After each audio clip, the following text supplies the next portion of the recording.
Hi, welcome to சரவின் சமையல். இன்றைக்கி நாம் வீட்லேயே லவா லட்டு செய்கிறது எப்படின்னு காட்ட போகிறேன். வாங்க சேனலுக்குள்ளே போகலாம். சாராவின் சமையலுக்கு சப்ஸ்கிரைப் பண்ணுங்கள்.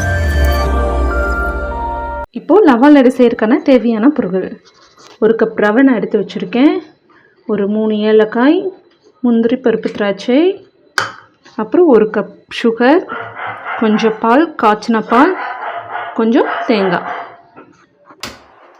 நல்லா ஹீட் ஆகிடுச்சு. ஒரு கப் ரவை நான் போட்டுக்கிறேன். அதை லைட்டாக வறுத்துக்கோங்க.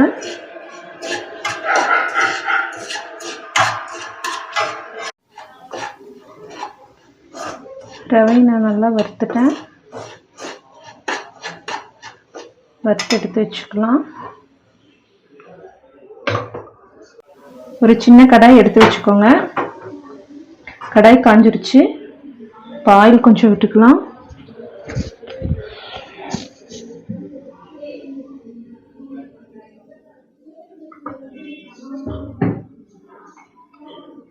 முதல்ல தேங்காயை நம்ம வறுத்து எடுத்துக்கலாம்.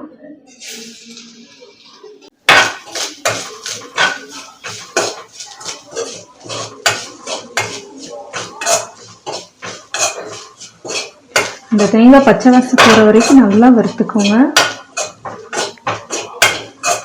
அப்போ தான் உங்களுக்கு தேங்காய் நல்லா ஒரு மணமாக வரும்.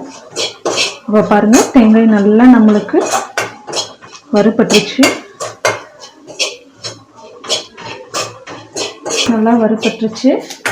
இப்போது இந்த வறுத்த தேங்காய் நம்ம வறுத்து வச்சுருக்க ரவை கூட ஆட் பண்ணிக்கலாம்.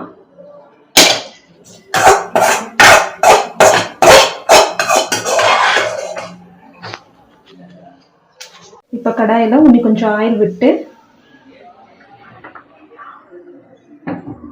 முந்திரி திராட்சை நம்ம வறுத்தெடுத்துக்கலாம்.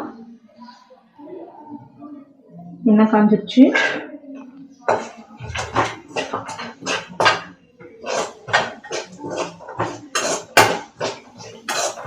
நல்லா பொன்னிறமாக வறுத்தெடுத்துக்கோங்க, கருக விட்டுறாதீங்க.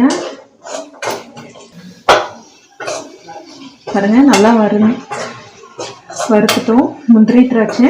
இப்போ அப்படியே எடுத்து நம்ம வறுத்து வச்சிருக்க ரவை கூட ஆட் பண்ணிடலாம்.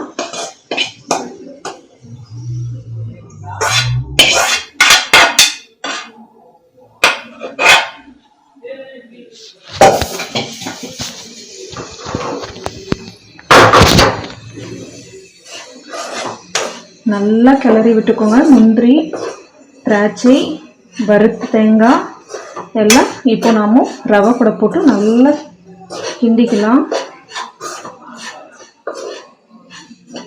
நல்லா கலக்கி விட்டுட்டோம். இப்போ நாம நுணுக்கி வச்சிருக்க ஏலக்காய் இது கூட ஆட் பண்ணிக்கலாம். போட்டு அதையும் நல்லா கிளறி விட்டுக்கோங்க. இது கூட நம்ம எடுத்து வச்சிருக்க சுகர் ஒரு கப் ஆட் பண்ணிக்கலாம்.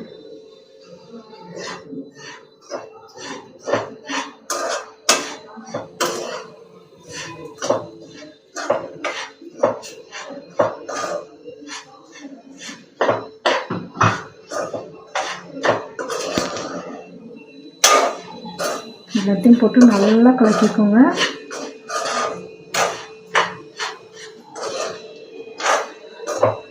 கடைசியாக நாம் காய்ச்சி வச்சிருக்க பால் மிதமான சூட்டில் இருக்குது. அதை கொஞ்சம் கொஞ்சமாக நம்ம ஊற்றி நல்லா கிளறி விட்டுக்கலாம்.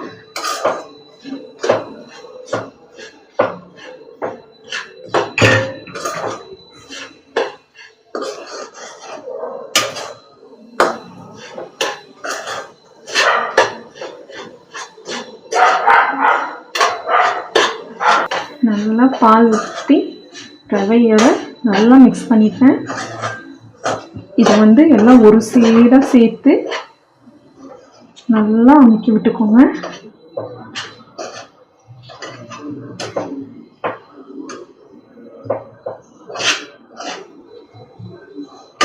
அமுக்கி விட்டு ஒரு 10 நிமிஷம் அந்த சூட்டில் அப்படியே ஆறட்டும்.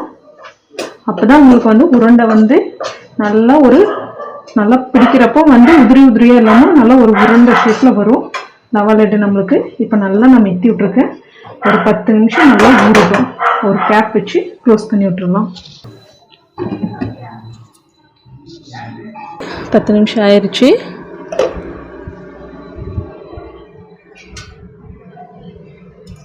நல்லா ஊறிடுச்சுங்க. இப்போ ரவா லட்டு உருண்டை பிடிக்கிற பதத்துக்கு வந்துடுச்சு. இப்போ நம்ம உருண்டை பிடிக்கலாம்.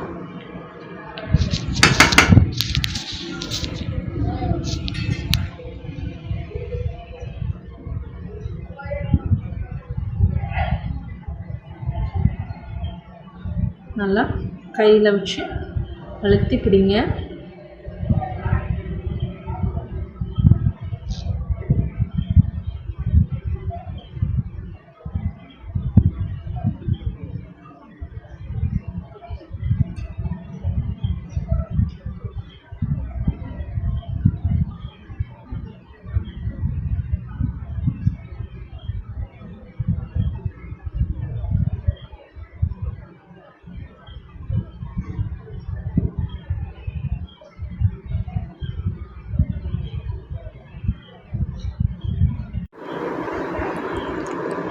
இப்போ சுவையான டேஸ்டான ரவா லட்டு ரெடி. இதை நீங்கள் வீட்லேயும் செஞ்சு பாருங்கள்.